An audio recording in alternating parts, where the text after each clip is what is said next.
We are all connected in lots of ways. Our friends, our families, our social media habits.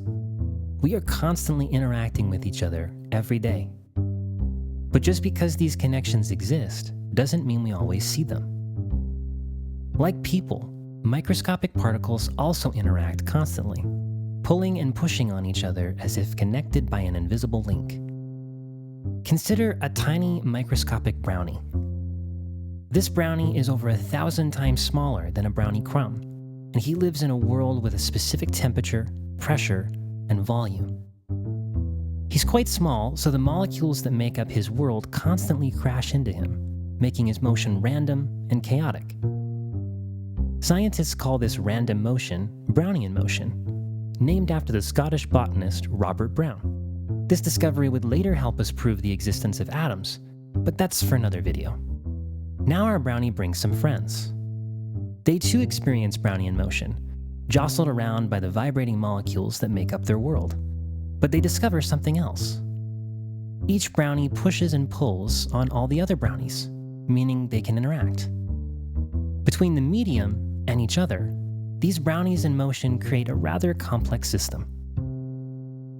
We wanted to know if it was possible to teach a computer how these brownies interacted with one another, simply by watching them move in a video. Could the computer identify how far apart they preferred to be? How strongly they repelled if they got too close? At what distance they no longer had an effect on one another? In machine learning, we build models that learn patterns and infer connections in data. To better understand what type of model we should choose to watch our brownies in motion, let's create an example. Let's say you're a teacher watching a group of children play at recess. Can you infer the relationships between the children just by watching them? Let's take a closer look. These children are sitting in a tight cluster spending time together. Perhaps they're friends and know each other quite well. These children, on the other hand, are spaced quite far apart. It seems they don't know one another at all.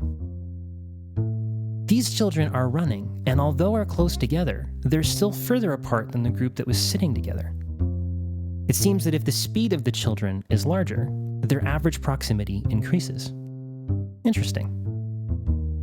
A model that contains nodes, here the children, and edges, the connections between the nodes, is called a graph.